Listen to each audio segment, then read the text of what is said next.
सुजानपुर टीरा में प्रोफेसर प्रेम कुमार धूमल को विधायक का टिकट न मिलने के कारण भाजपा मंडल के उपाध्यक्ष अंजना ठाकुर ने विरोध जताया है। उन्होंने प्रेस वार्ता में कहा कि पूर्व मुख्यमंत्री प्रेम कुमार धूमल ने 2017 के चुनावों में हार का सामना देखा था, लेकिन पार्टी ने उन्हें मुख्यमंत्री नहीं बनाया था, जिसका जीता जागता उदाहरण उत्तराखंड के मुख्यमंत्री बनना सरकार की दोगली नीति बताता है। उन्होंने भाजपा सरकार के हाईकमान पर उंगली उठाते हुए कहा कि सरकार परिवार को परिवारवाद को बढ़ावा नहीं देना चाहिए, लेकिन प्रदेश के विभिन्न हिस्सों में पार्टी के परिवार के सदस्यों को टिकट मिलती नजर आ रही है, जिससे ये साबित होता है कि पूरे प्रदेश में सुजानपुर विधानसभा क्षेत्र में ही ये नियम लागू होता है, क्योंकि प्रेम कुमार धूमल ने चुनाव हारने के उपरांत 5 सालों में कड़ी मेहनत के उपरांत हर व्यक्ति के मन में जगह बना ली थी, जिसका नतीजा 2022 के चुनावों में कांग्रेस को हार का मुंह दिखाना था। लेकिन हाईकमान द्वारा टिकट परिवार के सदस्यों को देना उचित होता, क्योंकि परिवार के हर सदस्य को पूरी विधानसभा क्षेत्र जवानी तौर से जानती नजर आती है। अंजना ठाकुर ने कहा कि विधायक के लिए जो नियम बनाए गए थे उनको दरकरार कर सुजानपुर विधानसभा क्षेत्र में नए चेहरे को टिकट मिलती नजर आ रही है। उन्होंने कहा कि विधानसभा क्षेत्र में चुनाव लड़ने की कोई मंशा नहीं है, ना ही उन्हें पार्टी के लिए कोई चुनाव लड़ना है। पार्टी जिस व्यक्ति को चुनावी मैदान में खड़ा करती है उसे जिताने के लिए हर संभव प्रयास किया जाएगा। इसमें मेरा पार्टी हाईकमान से 1-2 प्रश्न चिन्ह जो है उनकी कार्यप्रणाली पे जो है लग रहे हैं। पहला तो ये कि सर्वे का आधार क्या था।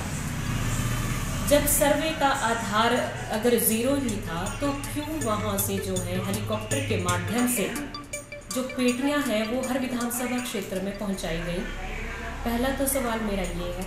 और दूसरा सवाल, अगर पेटियाँ पहुँचाई तो उसमें एक मात्र पर्ची नहीं उस पेटी में बंद होके गई है, वो कार्यकर्ता की भावना जो है, उसका व्यक्तिगत जो अपने लीडरशिप के ऊपर जो विश्वास था वो उस पर्ची के अंदर जो है वो बंद होके गई। तो सुजानपुर विधानसभा क्षेत्र से मात्र और मात्र एक ही नाम वहाँ पर गया और वो नाम था प्रोफेसर प्रेम कुमार धूमल जी का। तो एक तो उनके सर्वे का आधार, ये कौन सा पैरामीटर उन्होंने यूज़ किया और कौन से पैरामीटर के आधार पे उन्होंने ये टिकट का जो है पूरे प्रदेश में आवंटन किया।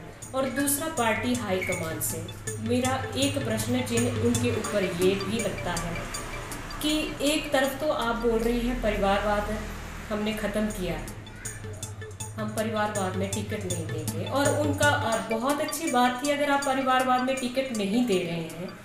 पिछली बार आपने जुब्बल कोट खाई में भाई चेतन बरागटा जी का टिकट काटा, परिवारवाद को ख़त्म करने की एक आपने मिसाल कायम करनी चाहिए।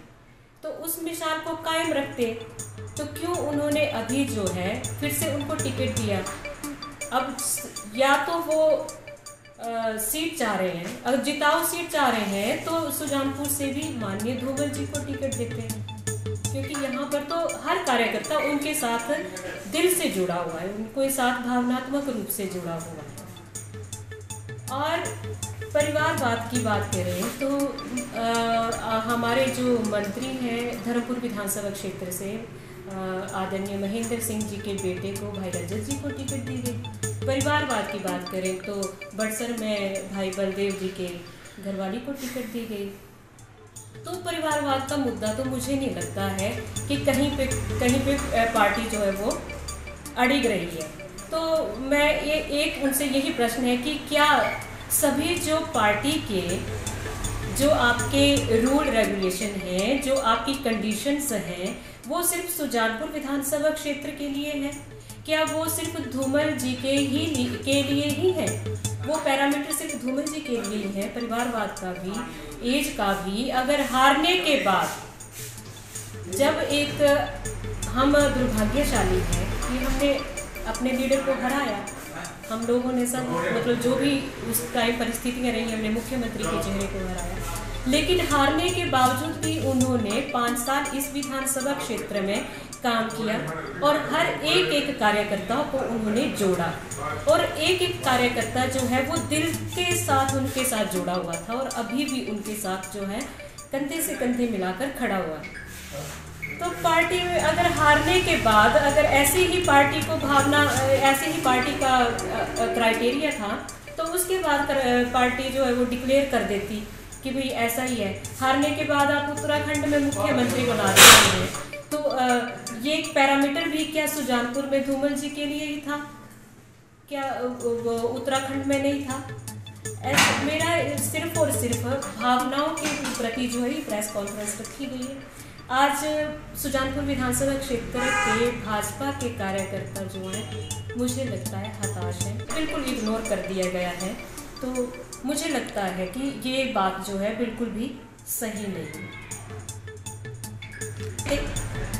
उनके परिवार में से दे देते, कम से कम ऐसा नहीं है कि चुनाव सिर्फ एक चुनाव ही है। चुनाव देखो, सुजानपुर विधानसभा क्षेत्र में माननीय धूमल साहब के अस्तित्व की लड़ाई है, उनकी प्रतिष्ठा की भी लड़ाई है। तो पार्टी हाईकमान ने ना तो उनकी प्रतिष्ठा को मद्देनजर रखा, ना उनके स्वाभिमान को मद्देनजर रखा, हर तरह से उनको दरकिनार करने की कोशिश की गई है। तो इस वजह से मुझे पार्टी हाईकमान से बस यही कहना है कि आप लोग विचार कर सकते हैं इस विषय के ऊपर, क्योंकि धूमल जी कोई छोटी मोटी हस्ती नहीं है और पूरा का पूरा कार्यकर्ता जो है बीजेपी का वो धूमल जी के साथ है।